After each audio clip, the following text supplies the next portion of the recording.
Hi, I'm Noemi, and today on Noemi Cooks and Tells, as a part of my Cheaper Than Takeout series, I'm going to show you how to make one of my all-time favorite takeout dishes, sesame chicken.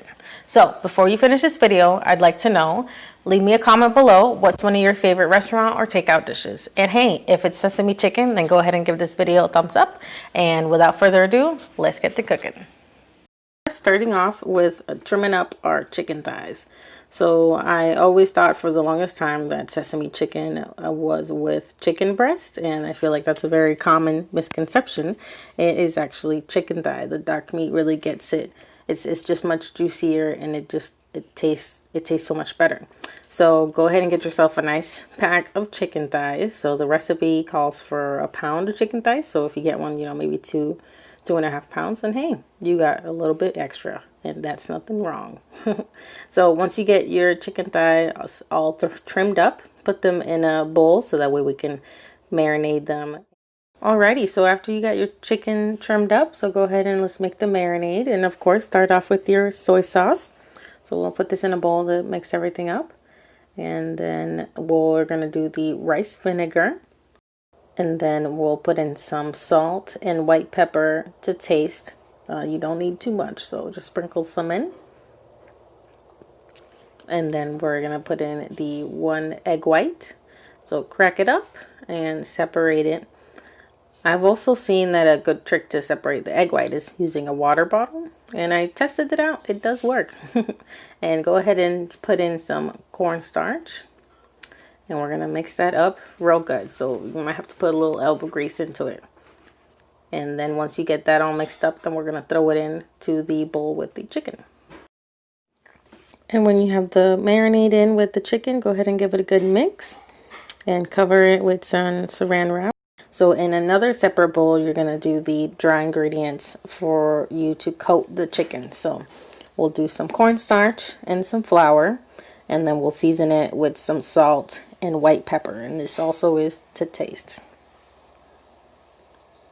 And then go ahead and give that a good mix as well, so that way we have that ready to go after the chicken thighs are done marinating for 30 minutes.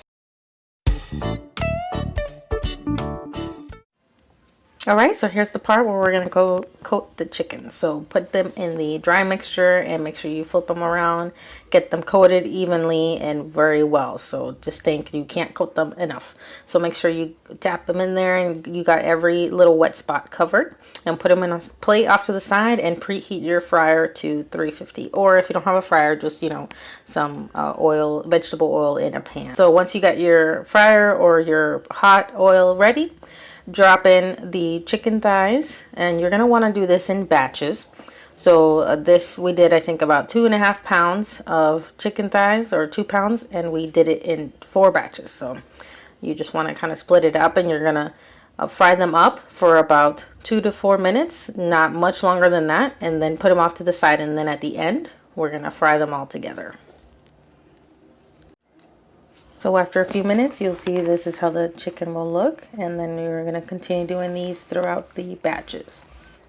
And once we're all done with it, this is going to be the end result. So we've got them all fried the first time, so bump your air fryer to 375, or your oil in the pan, bump it up a little, and if you have a temperature gauge, then read it that says 375, and we'll drop in all the chicken and let them fry one more time until they're goldeny, crispy, brown and yummy.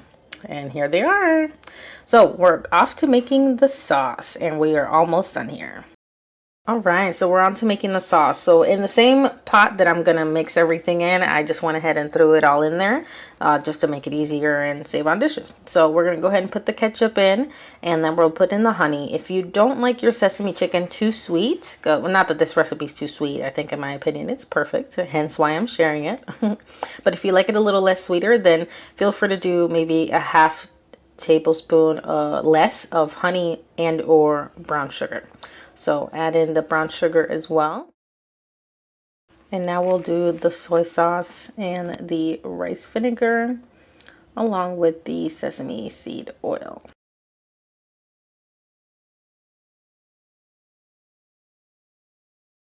And go ahead and sprinkle in some sesame seed, maybe about 1 teaspoon or 1.5 teaspoons. You don't need too much because you know you already have the sesame seed oil. And go ahead and add in the cloves of minced garlic. And we're going to put in the cornstarch and give it a nice mix once more. All right, once you got that nice and mixed, and we're going to go ahead and put it on the stove and get it to a rolling boil so that way we can throw the chicken in.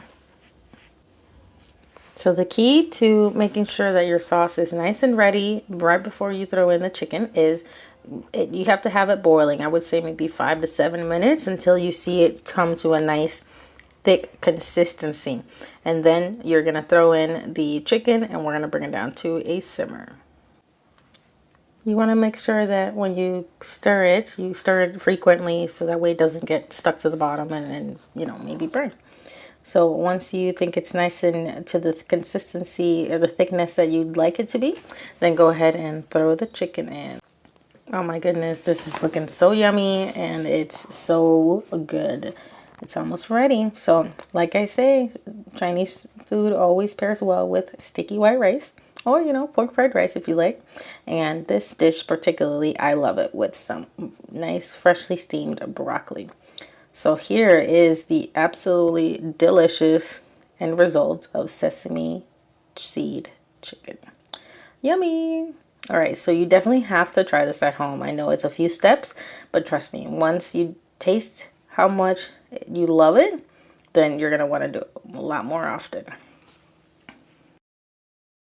Much cheaper than takeout and just as delicious. I highly suggest making this at home.